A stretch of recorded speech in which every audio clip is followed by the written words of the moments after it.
Book 2, welcome to Jackie's Literary Corner. I am Jackie, and since it's October, it's time for me to do another Are You Afraid of the Dark review episodes. And I decide I will be reviewing The Tale of the Hatching, a tale told by David, and The Tale of the Whispering Walls, a tale told by Betty Ann. So both these are in season 2 episodes. So the Tale of the Hatching starts with David and Kristen are already there. Kristen is trying to make David feel better because he's kind of pissed about something that's going on in his personal life. And of course, when Gary, Kiki, and Frank get there, Frank and Kiki immediately give David a hard time about his bad attitude and tease him and everything, and he finally admits that he's upset because his family moved and now he has to go to a new school, which I think is a valid reason to be a little upset because, come on, you're starting a new school, new friends, new teachers, a new environment. That's like, to me, that it's a valid reason to be a little upset about it. And and that's and that eventually happens to Frank later. His character ends up leaving and having to go to a new school and everything, and I bet you he probably was not happy about it either. He just didn't show it because he's Mr. Tough Guy. So that kind of annoyed me. I mean, the two of them can kind of, sometimes I like them and sometimes I like their sarcasm, but sometimes I think they're a little hard on their friends. So this does inspire David to tell this tale about a brother and sister. I only remember the brother's name, Augie.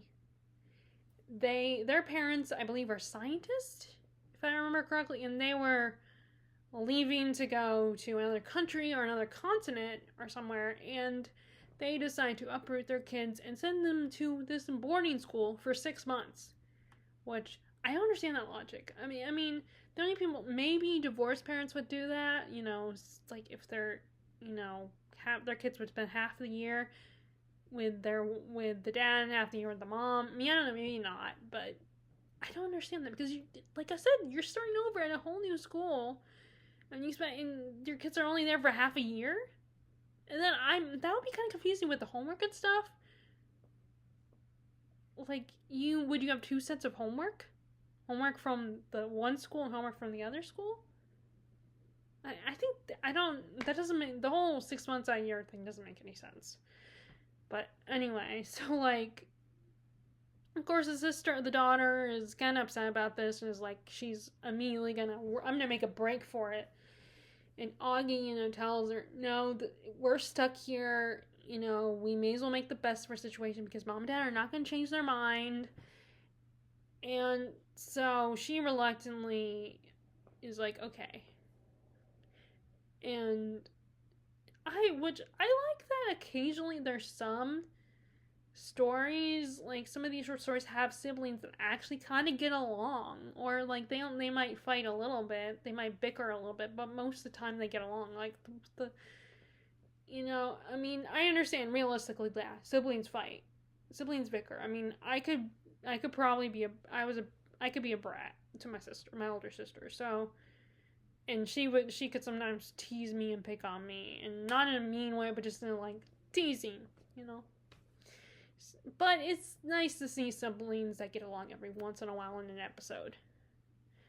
And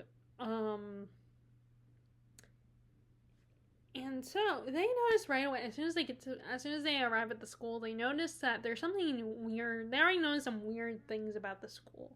Like when they meet with the headmaster and headmistress, the man and the woman are very friendly and very welcoming and cheery and stuff, which right away there's something off about them because they're a little weird. And so Aki has one of those wristwatches that makes beeping sounds, and so his watch timer goes off, and immediately the headmaster freaks out because the noise irritates him. Certain noises bother him, so he immediately, is like this, and then so we also noticed that their bell system is really is weird sounding as well. Is very weird sounding, like the beeping sound is a little more aggressive and kind of annoying. It's kind of annoying. And after their parents leave them and they, have their first day, get their uniforms, during the meal times, they notice that all the kids get this one food item that is called sponge. It's this goopy looking white stuff. And they're told, oh, it's actually really good. You should try it. And of course, immediately both Augie and his sister are like, I'm going to pass. And so then one night they noticed that all the kids. Oh, well, before that, one other thing that happens is that Augie takes out his Walkman because this is the 90s. Takes out his Walkman, and immediately his dorm mates like, oh, you better hide that. They don't like that. Like anything electronic, they don't like. And they don't like the sounds and all that, so Augie has to put it away because they don't want he could get in trouble. So anyway, one night, both Augie and his sister knows that at a certain time, all the kids get up in the middle of the night. They're still they're sleepwalking, and they head down to the basement of the school. And they notice they're basically zombies. They're practically asleep. And they're all watering these stones, these eggs in the water system beneath the school. And so the kids find that a little weird, a little suspicious. And they immediately decide to, they start to keep an eye and pay attention, and slowly figure out what's going on. And another night, they end up spying on the headmaster and headmistress, and find them being a little, maniacal and being sneaky and like talking about what their plans are, what they've been doing, and they're drinking this green stuff. And surprise, they lift up their sleeves and you see this green scaly skin on the arm instead of actual skin. And the brother and sister immediately freaked out, but they get caught and just barely get away. So they try to, and then the headmaster and headmistress trace them around the school, and they end up down the basement area where the kids are. All the kids are still there, where the kids are watering these eggs or whatever. They find out the evil plan of these two people. Find out that they are aliens from another planet, and they have decided to, and they are watering the eggs of the queen of their species. But Augie tricks them, and just as they sick the queen on them because they were trapped, Augie has set up so his Walkman music will come over the sound system and stops the aliens and blows them up. So this was, like I said, this episode kind of grew on me. I didn't like it at first, but I'm okay with it now. It's not that bad. It's kind of fun and campy. Like I said, it's very cosmic horror, like otherworldly horror, like aliens and stuff like that. And it's not the only alien episode that they've done. But it is, I do like this one better than the one that they did, the later one that they did with the sending sounds up into space, like sending, that one was a little too silly for my taste. But this one was actually kind of fun, like I said, it was very campy. And of course, this is the 90s, a TV show made in the 90s, so their budget wasn't that great. So the special effects were just, like good enough for the time, for when this, for what they had, the budget they had. And I think the green stuff was probably pudding. That's what the texture made me think pudding. It didn't look like Jello, because Jello's more wiggly and more glossy looking, and this was more smooth looking. The green goopy stuff. I mean, it kind of looked like slime a little bit, but they actually ate some of it, so I'm guessing it wasn't. I don't think it was slime, whatever Nickelodeon slime is made out of. As far as the acting goes, it's pretty good for the two kids and the two aliens. We didn't get a lot of the other kids. Like, there was one girl who reacts to a nightmare, and she did okay. But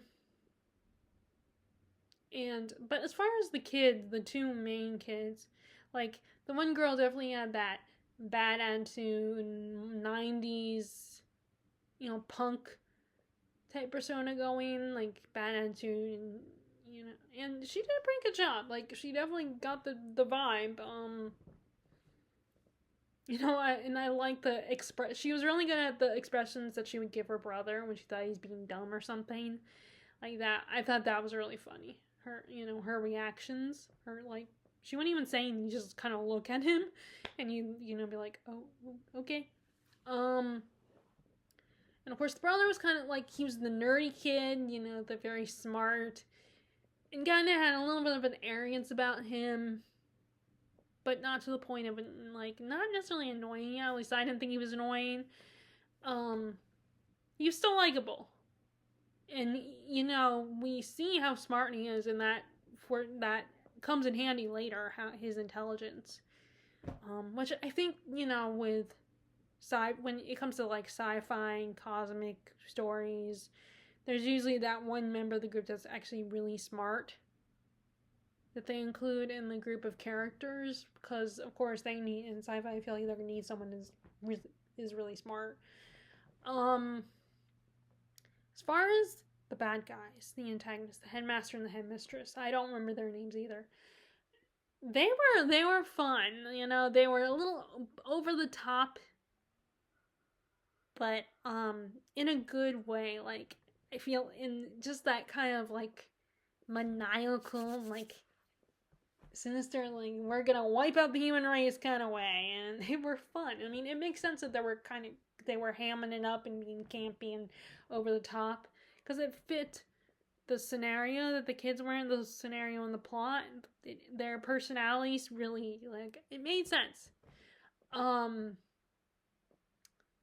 But of course, the scale when you see, I mean, you only see a little bit, so it was fine, but it did kind of look a little fake, like Halloween costume. The little bit we saw of it, but like I said, I think they had a small budget, and it's a kids show, so it has to be good enough that it will be, because you just see that little part of the arm in that moment, so it didn't need to be like really good for it to work, for it to be believable. And of course, you see the big monster at the end, and you could tell it's a puppet. Which, so I mean, that was okay. I mean, it was fine. It was enough, because they didn't need it for that much. They didn't, they just had to be like, oh, it's coming. It's gonna eat the kids. Is it gonna eat the kids? So it was fine. It worked. But yeah, you can tell now that it was a puppet, because it just, like, it was very limited mobility, like, so much, but it was fine for the episode. It's only a 30-minute episode, so it worked. Like, the parents were okay. We didn't get them a lot, so you can't really judge them. But the one thing that I thought was really weird with them is that, so, they're giving a tour of the school and talking to the headmaster and headmistress about it and everything. And then, like, so they get interrupted by this girl who wakes up screaming because she had a nightmare. And I think she was sick or something. And because you're not sleeping in the middle of the day unless you had a nightmare or something. Because she was in her pajamas. So she obviously hadn't gotten out of bed yet. So I'm thinking that maybe she was sick or something, and that's why. I'm like, because kids, I know kids still, there can be teenagers who will sleep till noon, but they're in a boarding school. So I think it was during a weekday, so I don't think she would just be sleeping all that time. Like, I think I wouldn't be going to bed that early. I think she probably was sick and was laying in bed and fell asleep. But like, she wakes up screaming, and the parents go to comfort her, and they're like, "Oh my god, what's wrong?" And I'm just thinking, this is not your child. You don't know her, so why are you like? I mean, it's sweet that you're trying to comfort her and reassure her, but it's like, you barely know this kid. You're not her parents. I would be a little uncomfortable with these two random strangers coming up to me and trying to be like, "Oh, it's okay," that I've never met. I mean, it's one thing for the headmaster and headmistress because I know them to an extent. And if the parents are some random kids who just got there, come up to me and like, "Oh my god, what's wrong?" Like, and try to sit next to me, put their arm around me, try to comfort me, I'd be like, I think that was them, unless it was the headmaster or headmistress who did that. I don't know, but I remember thinking the parents, Augie and the girl's parents and the daughter's parents were just a little too like eager to trying to comfort the kid that's not theirs. So that was a little weird to me. Like, I mean, even if they were a psychologist, still, I mean, it's like, you back off. I mean, it's one thing to show maybe from a distance, be like, oh, are you okay, sweetie? And ask her, but even then, I think she would be like, who are you?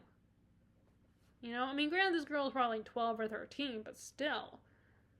That part was a little weird. That was just a little weird to me. But anyway, it was a fun episode. It was like, it was definitely growing on me as an episode. Still not one of my favorites, but I did like it. And like I said, I really like the antagonists because they were so campy and fun. So then we have the next episode is Betty Ann's episode, The Tale of the Whispering Walls. So of course, Betty Ann does a creepy introduction where she's wearing a mask and a cloak. And when they get there, and it turns out it is February 29th, so it's a leap year. And she does this ominous introduction talking about leap year and the superstitions that people have. Because that's just Betty, and she's very much into into all the creepy stuff.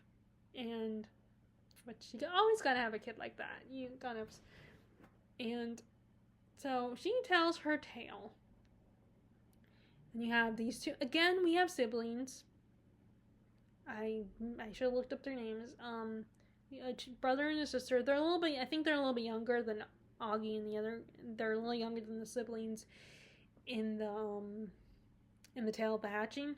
But they are with their babysitter, whose name I remember because they said her name multiple times throughout the episode, Louise.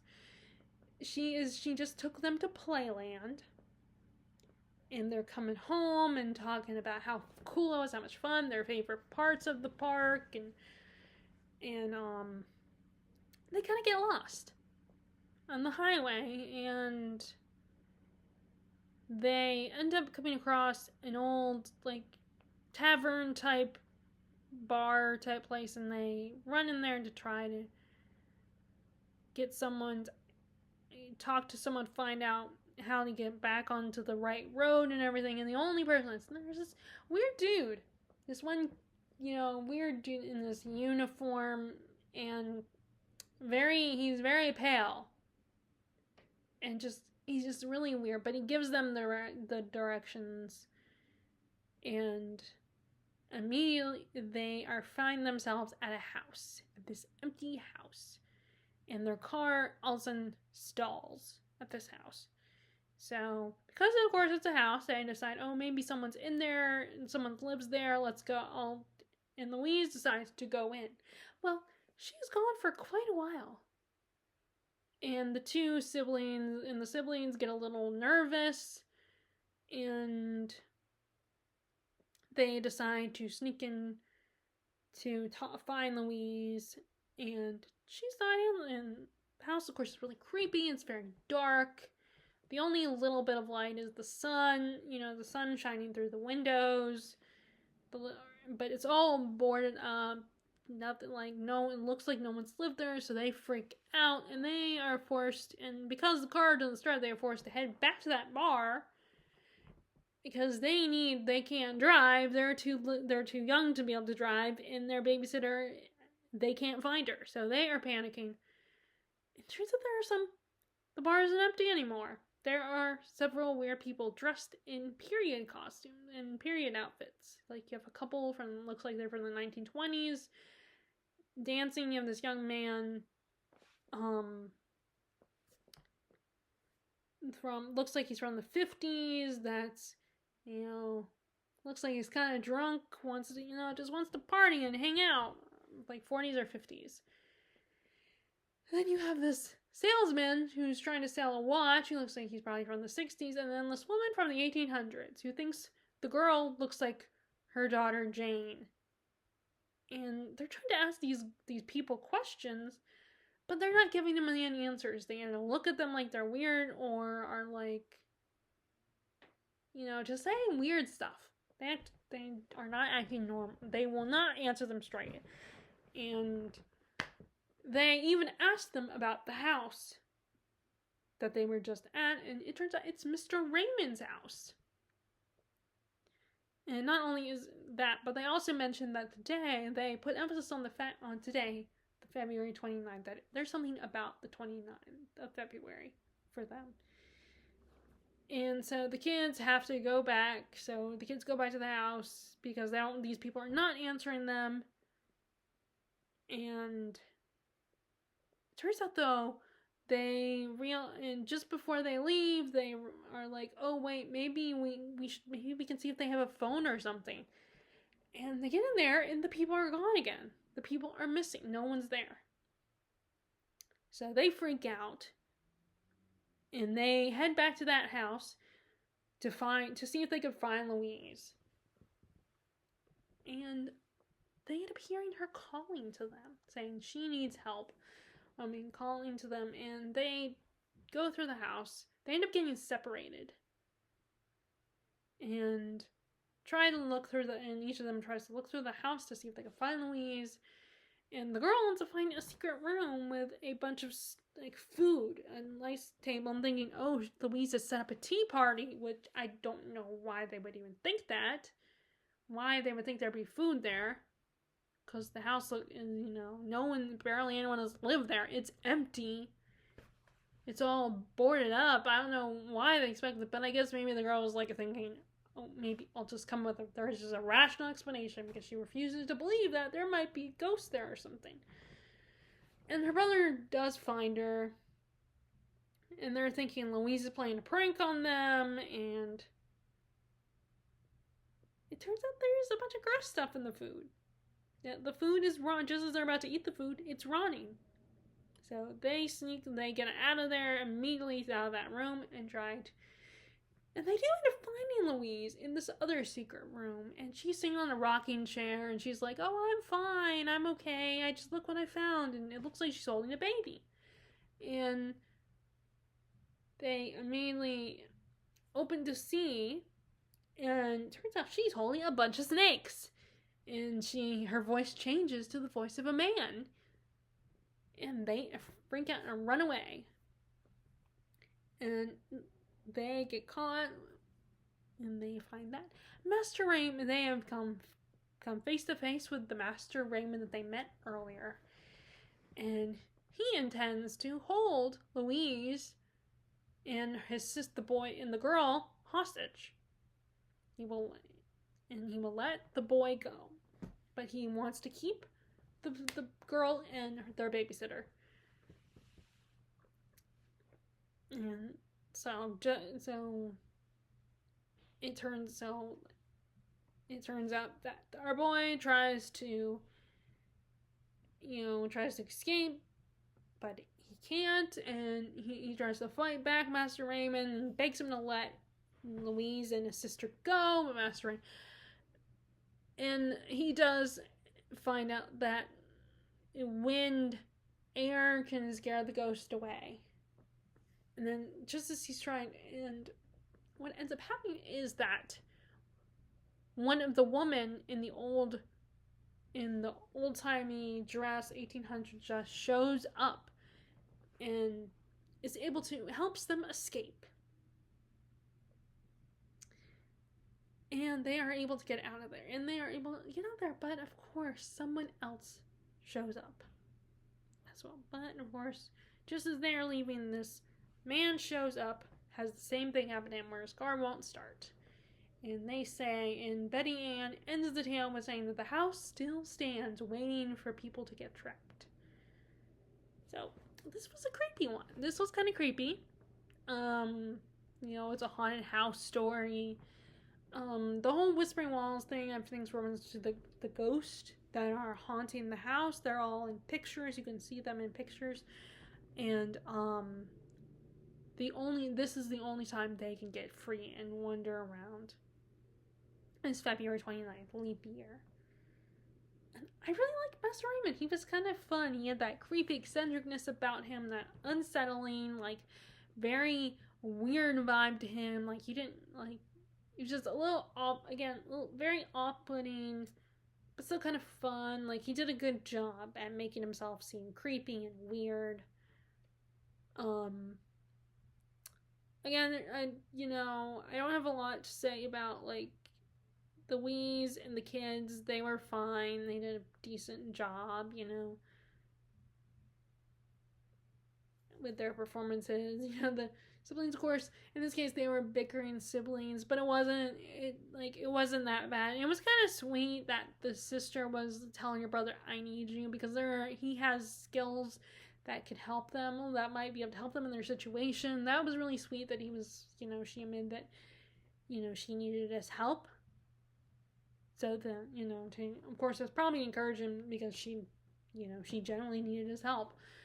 And just kind of boosting his ego a little bit. The kid seemed kind of a smart aleck, but also, but still easily scared. That kind of boy. And but yeah, I don't have any strong feelings about the kids. They were pretty good. Their performances tell they were scared about their situation. And the brother wasn't super annoying or anything. It wasn't the kids were, I think if we had got more of them, then yeah, the brother could probably get even more annoying. But he wasn't that bad. He wasn't as annoying as